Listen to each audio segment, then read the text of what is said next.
बोलो जयकारा। बोलो मेरे श्री गुरु महाराज की जय। श्री सतगुरुदेव भगवान की जय। श्री परमहंस दयाल जी महाराज की जय। श्री नगली निवासी भगवान की जय। श्रीमद् भागवत रहस्य दशम स्कंद। योगियों की समाधि चेतन समाधि है। वे कान बंद करके या आंख मूंद के नहीं बैठती। वे तो खुले कान और खुली आंखों से ही कृष्ण के ध्यान में तमन्ने हो जाती हैं। वह तो अपने कानों और आंखों में श्री कृष्ण को ही बसाती हैं। उन्हें देखकर तो उद्धव यानी उल्टा, सीधो यानी सरल बन गए। ये गोपियां खुली आंखों से भी समाधि लगा सकती हैं। जहां जहां उनकी दृष्टि जाती है वहां वहां उन्हें कृष्ण के ही दर्शन हो पाते हैं। यत्र यत्र मानो यति तंत्र तत्र माधवा। समाधि ऐसी सहज ही होनी चाहिए। इसलिए जो उद्धव जी की निर्गुण निराकार ब्रह्म की आराधना की बात सुनकर गोपियों ने कहा था, हम तो खुली आंखों से ही सर्वस्त्र साकार ब्रह्म श्री कृष्ण के दर्शन करती हैं, अतः साकार ब्रह्म को छोड़कर तुम्हारे निराकार ईश्वर का ध्यान चिंतन क्यों करें। उद्धव जी जो खुली आंखों से ब्रह्म का दर्शन नहीं कर पा सकता, वही अपनी आंखों को मूंद कर ललाट में ब्रह्म के दर्शन करने का प्रयत्न करता है। हम तो श्री कृष्ण के दर्शन चिंतन और ध्यान करती हैं। आंखें बंद करने के बाद ही जो समाधिस्थ हो सकता है, उसके लिए संभव है कि खुले आंखें खुलने के बाद उसका मन संसार में भटक जाए। गोपियां ग्रस्त होने पर भी महापरमहंस हैं। ब्रजवासी ही उत्तम तो उत्तम परमहंस हैं, जो सभी भारे विषयों से अलिप्त होकर कृष्ण प्रेम में तमन्ने हो जाते हैं। श्री कृष्ण महागृहस्थी भी हैं और महासन्यासी भी। घर में रहते हुए भी सन्यासी जीवन कैसे जिया जा सकता है, ये श्री कृष्ण ही ने बताया है। वे 13 बार भोजन करते थे और 16,000 स्त्रियों के साथ रहते थे। फिर भी वे अच्युत्य युवा हैं। वे कभी वृद्ध नहीं होते, जीर्ण नहीं होते।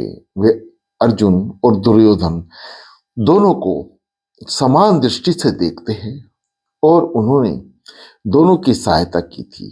यदुवंश और सुवर्ण द्वारिका का विनाश हो गया, फिर भी उनकी मनोशांति विचलन नहीं। भागवत परमहंसों की संहिता है। परीक्षित कहते हैं, महाराज आप तो वितरागी योगी हैं, फिर भी कृष्ण कथा नहीं छोड़ पाए। कथा मनुष्य की थकावट दूर करती है। भगवान की कथा आतुरता बढ़ाती है। बार बार इसे सुनने पर भी तृप्ति नहीं होती। श्रीखंड जैसे मिष्ठान और आहार करने पर, विशेष सुखों का उपभोग कर लेने पर तृप्ति होती है और अरुचि भी, किंतु वे तृप्ति और अरुचि कायम नहीं रह पाती। कायम रहे तो बेड़ा पार हो जाए। महाराज मुझे कृष्ण कथा सुनने की इच्छा है। विस्तार पूर्वक आप सुनाइए। प्रभु की बाल लीला और अन्य सभी लीला मुझे सुनाइए। आपके चरणों में बार बार प्रणाम करके मैं प्रार्थना करता हूं। सुखदेव जी, राजन कई दिनों से आपने कुछ खाया पिया नहीं। पहले कुछ जलपान करके लीजिए, फिर कथा सुनेंगे। परीक्षित, कुछ दिनों पहले तो मैं भूख और प्यास के मारे व्याकुल हो जाता था। एक बार शिकार करने वन में गया तो भूख प्यास की व्याकुलता के कारण ही मैंने ऋषि का अपमान तक कर दिया था। किंतु आपसे कथा सुनने के बाद ना तो मुझे भूख सताती है और ना प्यास। बस आप कथा ही सुनते रहिए। सुखदेव जी बोले, श्री कृष्ण कथा के लिए तेरा प्रेम देखकर मुझे बड़ा आनंद हुआ। राजा, तेरे ही कारण मुझे भी कृष्ण कथा, गंगा और अमृतपान करने का लाभ मिला। जब से कृष्ण कथा रूपी गंगा का प्रकटम हुआ है, तब से भागीरथी गंगा का महत्व कम हो गया है। भागीरथी गंगा में स्नान करने से शारीरिक मलिनता तो दूर होती है, किंतु मानसिक मलिनता तो कृष्ण कथा से ही दूर कर सकती है। कृष्ण कथा तो जहां चाहो वहां प्रकट हो सकती है, किंतु वे भागीरथी गंगा अन्य किसी स्थान पर प्रकट होती नहीं है। सुखदेव जी राजा का आभार मानते हैं और उनके कारण कृष्ण स्मरण और दर्शन का लाभ मिला। महात्मा कहते हैं कि नवम स्कंद तक की कथा सुखदेव जी ने सुनाई और दशम स्कंद की कथा स्वयं श्री कृष्ण ने सुनाई है। व्यासी कहा सा भाव भगवाना, यानी भागवत सहा। सुखदेव जी ने राधा कृष्ण से प्रार्थना की कि हृदय में विराजमान होकर वे ही कथा करें। ज्ञानी पुरुष मृत्यु को टालने नहीं, सुधारने का प्रयत्न करते हैं। मृत्यु को सुधारती है कृष्ण कथा, कृष्ण नाम, कृष्ण भक्ति। जिसकी मृत्यु सुधरती है उसे दोबारा जन्म लेना नहीं पड़ता। बेर और वासना जीवन को बिगाड़ते हैं, उनके दूर होने पर ही जीवन और मृत्यु उजागर होते हैं। बेर और वासना को मृत्यु के पहले ही हटा दो, अन्यथा मृत्यु बिगड़ जाएगी।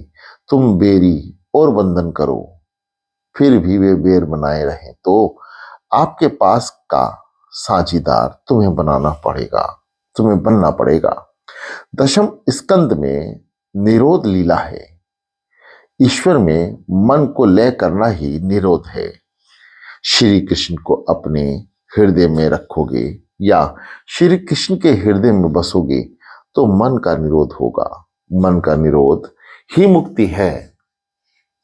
धरती पर दैत्यों का उपद्रव बढ़ गया, लोग दुखी हो गए, पाप बढ़ गया, धरती से ये सब सहा न गया तो उसने ब्रह्मा जी की शरण ली। ब्रह्मा आदि देव ब्रह्मलोक में नारायण के पास आए और पुरुष सूक्त से प्रार्थना करने लगे, नाथ अब तो कृपा कीजिए, आप अवतार लीजिए। भगवान ने ब्रह्मा जी से कहा, कुछ ही समय में मैं वासुदेव देवकी के घर प्रकट हो जाऊंगा, मेरी सेवा के लिए तुम सब देव भी अवतार लेना। ब्रह्मा ने आकाशवाणी सुनी और सभी देवों को आश्वस्त किया। उधर मथुरा में विवाह करने के लिए वासुदेव आए। वासुदेव देवकी का विवाह हुआ। स्वयं कंस ने ही वर वधू का रथ चलाया। कंस वासुदेव को बहुत सताए तो भगवान को प्रकट अब शीघ्र हो जाए। भक्तों के दुख भगवान कहे नहीं जाते, भक्तों के दुख भगवान से कहे नहीं जाते। पापी का दुख भगवान साक्षी के रूप में देख लेते हैं और सह लेते हैं, किंतु पुण्यशाली का दुख उनसे सहा नहीं जाता। आकाशवाणी सुनाई दी, है कंस, देवकी की 8वीं संतान तेरी हत्या करेगी। कंस ने आकाशवाणी सुनी तो वह तलवार लेकर देवकी की हत्या करने के लिए तैयार हो गया। तो वासुदेव ने उसे समझाने लगे, जो आया है सो जाएगा, जिसका जन्म हुआ है उसकी मृत्यु भी होगी। इसलिए तो महात्मा जन मृत्यु को टालने को नहीं, सुधारने का प्रयत्न करते हैं। मृत्यु को निवारण आशके है। शीर्ते इति शरीरम, शरीर का नाश तो होगा ही। बेर ना करो, बेर या सुख की वासना मृत्यु भ्रष्ट करती है।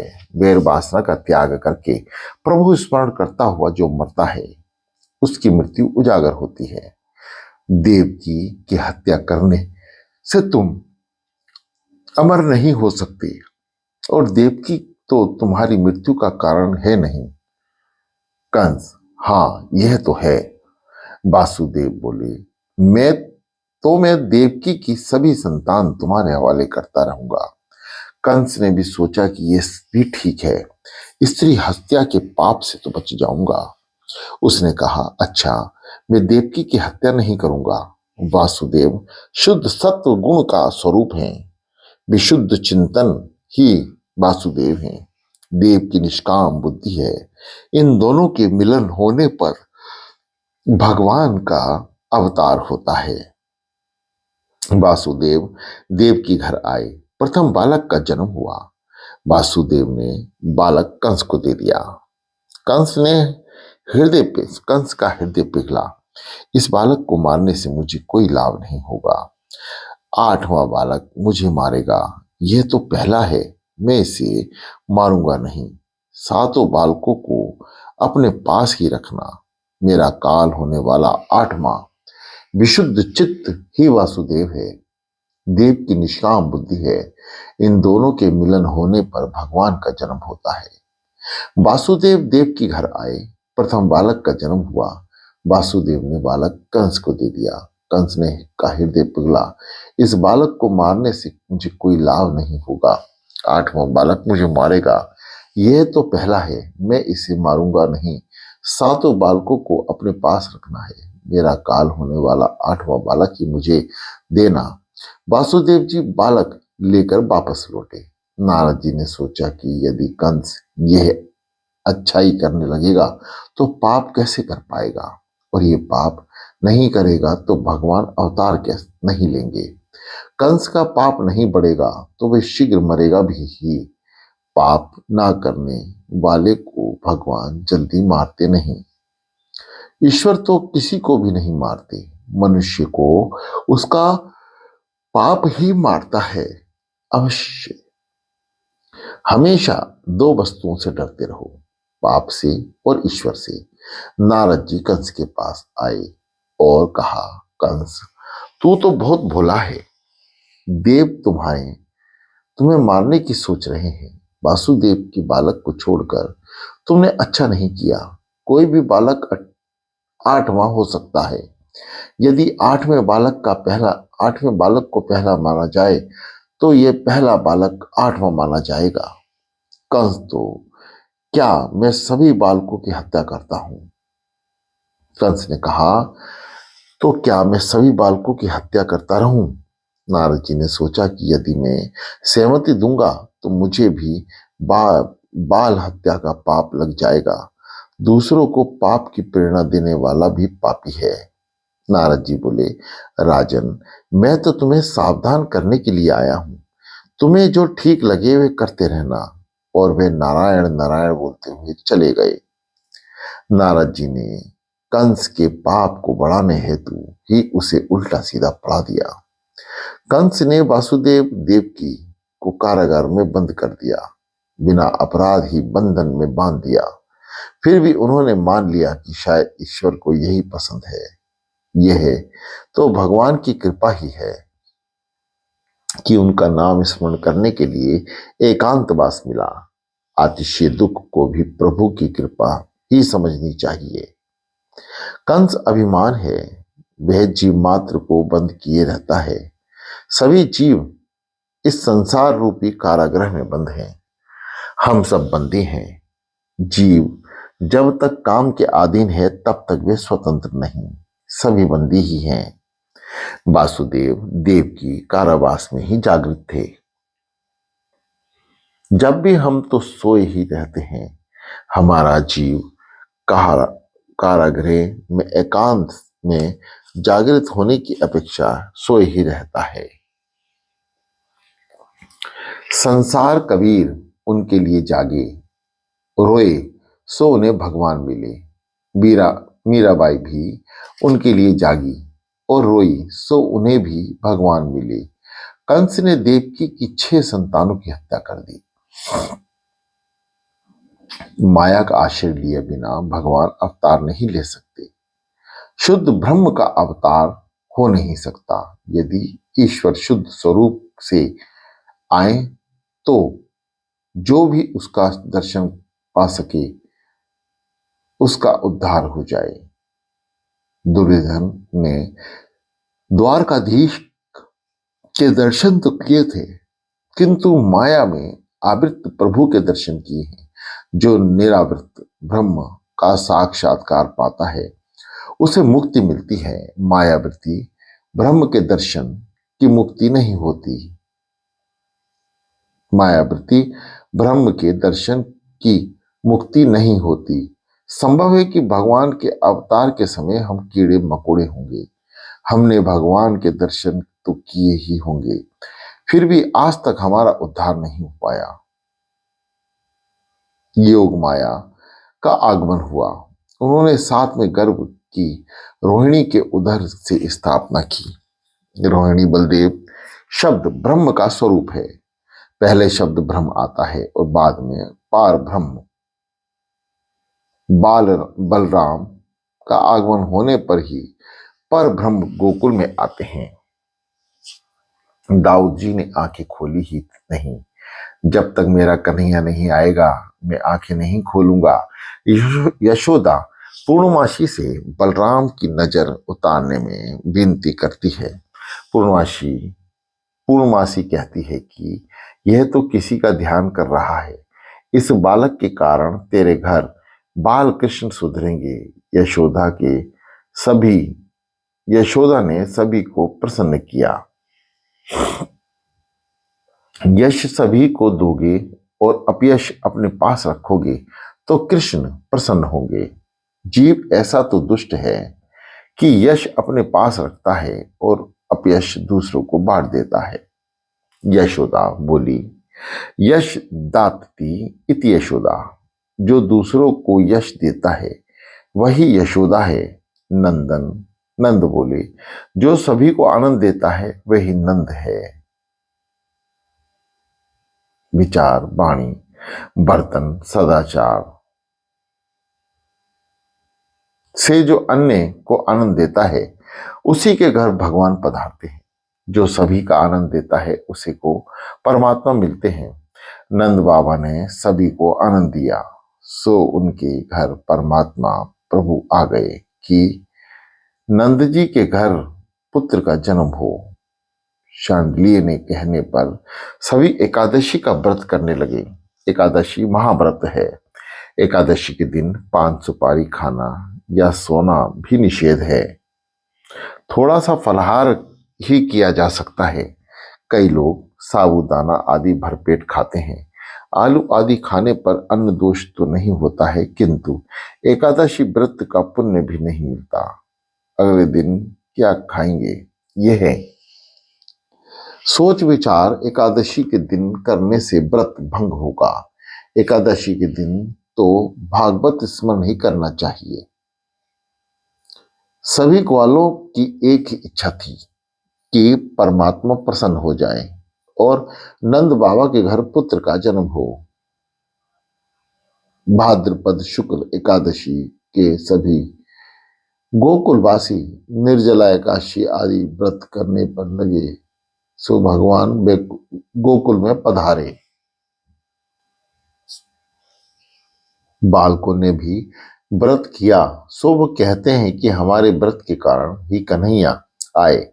कन्हैया तो सबका है। नंद महोत्सव में सारा गांव आनंद से नाच रहा था। सभी को लगता है कि कन्हैया उसी का है। सारे गांव में व्रत जो किया था। सुखदेव जी वर्णन कर रहे हैं, उधर देवकी के 8वां गर्भ धारण किया तो उस कंच से सेवकों को सावधान कर दिया, मेरा काल आ रहा है। सबको सेवकों ने कहा, हम तो सदा जागते ही रहते हैं, हम चौकन्ने ही रहते हैं। बालक का जन्म होते ही आपको समाचार देंगे। देवगण देवकी गर्भवासी भगवान नारायण की प्रार्थना करते हैं। आप तो सत्य स्वरूप त्रिकाल बंधित हैं। अपने वचन सत्य करने के हेतु आप पधार रहे हैं। अनेक विद्वानों की अधोगति हमने देखी है, किंतु जो व्यक्ति आपकी लीलाओं का स्मरण और आपके पास का जाप करता है उसकी कभी अधोगति नहीं होती। नाथ आप कृपा करें। देवों ने देवक को भी आश्वासन दिया। नव मास परिपूर्ण होने को आए, मन बुद्धि पंच प्राण आदि की शुद्धि हुई। इन सब की शुद्धि होने पर परमात्मा के दर्शन की आतुरता बढ़ जाती है। ईश्वर के दर्शन के बिना चैन नहीं आता, अतः जीव तड़पता है और आतिशी आतुर हो जाता है। और तभी भगवान अवतार धारण करते हैं। जब परम सौभाग्यमान और सब गुण संपन्न घड़ी आई, चंद्र रोहिणी नक्षत्र में आया, दिशाएं स्वच्छ हुई, आकाश निर्मल हुआ, नदी का नीर निर्मल हुआ, वन में पंछी और भंवरे गुनगुनाने लगे, शीतल शीतल सुगंधित पवित्र हवा बहने लगी, महात्माओं के मन प्रसन्न हुए, स्वर्ग में दुदुम्बी बजने लगी। मुनि और देवगण आनंद से पुष्टावृत्ति करने लगे और परम पवित्र समय आ गया। श्रावण मास के कृष्ण पक्ष की अष्टमी की मध्यरात्रि के समय संपन्न हुआ है और कमल नयन चतुर्भुज नारायण भगवान बालक के रूप को दे लेकर वासुदेव देवकी के समक्ष प्रकट हुए। भगवान ने अपने श्री हस्तों से शंख चक्र गदा और पद्म धारण किए। चारों ओर प्रकाश बिखर गया। उनकी चतुर्भुज स्वरूप को बताता है कि उनके चरणों की शरण लेने वालों के चारों पुरुषार्थ वे सिद्ध करेंगे। जो भक्त अन्यता से मेरी आराधना करता है, उसके धर्म अर्थ काम मोक्ष जो पुरुषार्थ में सिद्धि करता हूं और उसकी हर प्रकार से रक्षा भी करता हूं। संपत्ति और संताति का सर्वनाश हो गया, फिर भी वासुदेव देव की दीनता पूर्वक ईश्वर की आराधना करते हैं।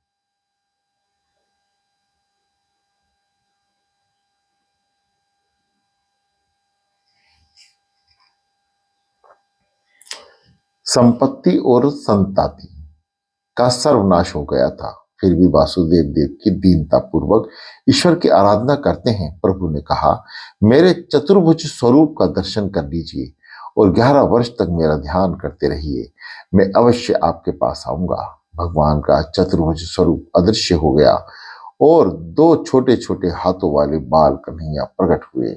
बाल कन्हैया की जय। प्रभु प्रत्यक्ष प्रकट हो जाए फिर भी ध्यान की तो आवश्यकता बनी ही रहती है। ज्ञान दीप प्रकट होने के बाद भी एकाध इंद्रियां द्वार खुला रह जाने पर विषय रूपी पवन प्रविष्ट होकर ज्ञान दीप को बुझा देता है। फिर ज्ञान मार्ग में कई बाधाएं आती रहती हैं। भक्ति मार्ग बड़ा सरल है। प्रत्येक इंद्रियों को भक्ति रस में भिगो दो, फिर विषय रूपी पवन सत्ता नहीं पाएगा।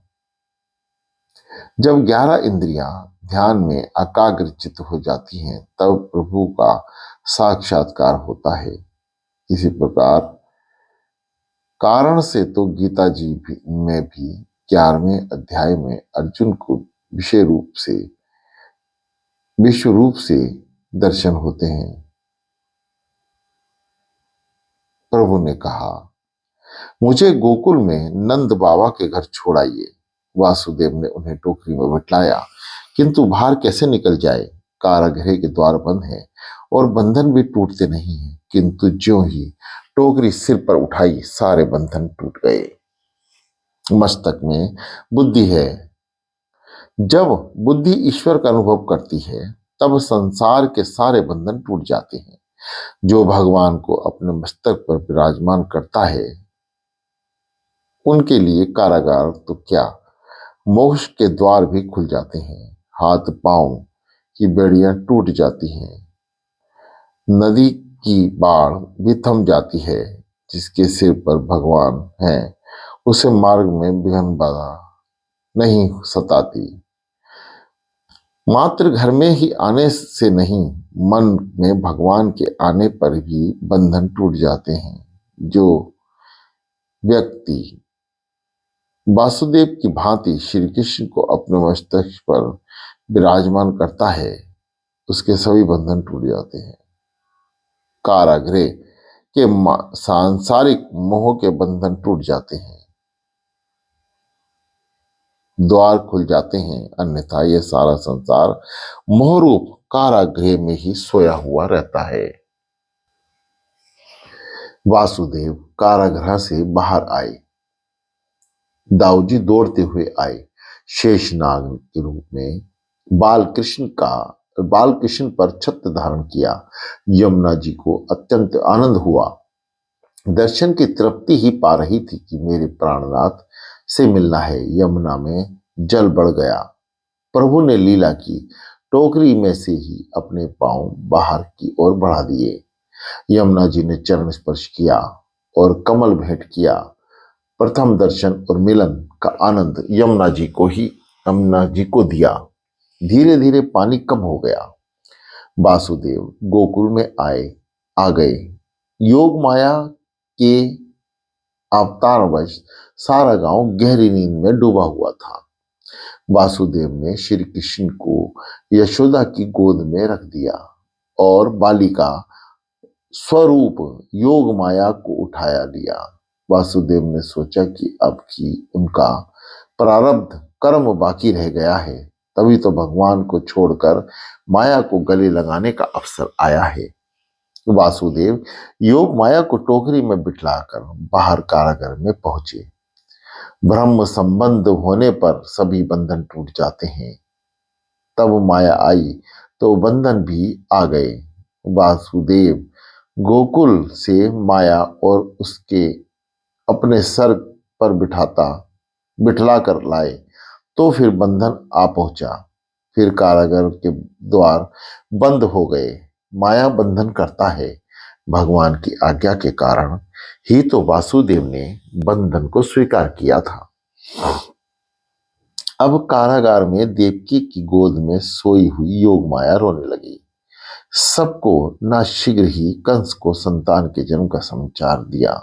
कंस दौड़ता हुआ आया और कहा कि मेरा काल मुझे सौंप दो। कंस योग माया के पांव पकड़कर उन्हें पत्थर पर पीटने लगा, किंतु माया कभी किसी के हाथ नहीं आई। आदि माया ने कंस के ही सिर पर एक लात जमा दी और हाथ से छूटकर आकाशगामी हो गई। आकाश में उन्होंने अष्टभुजा जगदम्बा भद्रकाली का रूप धारण किया है और सुरक्षित हैं। कंस ने पश्चाताप करते हुए वासुदेव देवकी से अपने अपराध की क्षमा मांगी। इधर जन्माष्टमी के दिन नंद जी ने 12 बजे तक जागरण किया। शांडिल्य ने कहने पर सभी सो गए और गहरी नींद में डूब गए। बाल कृष्ण जब नंद जी के घर आए तब नंद बाबा सोए थे। नंद बाबा ने स्वप्न में देखा कि कई बड़े बड़े ऋषि मुनि उनके आंगन में पधारे हुए हैं। यशोदा जी ने श्रृंगार किया है और गोद में एक सुंदर बालक खेल रहा है। उस बालक को मैं निहार रहा हूं। शिव जी भी उस बालक का दर्शन करने हेतु आए हैं। नंद बाबा प्रातःकाल जागृत होने पर मन में कई संकल्प विकल्प करते हुए गौशाला में गए। वे स्वयं गौ सेवा करते थे। गायों की जो प्रेम से सेवा करता है उसका वंश नष्ट नहीं होता। बोलो जयकारा, बोलो मेरे श्री गुरु महाराज की जय।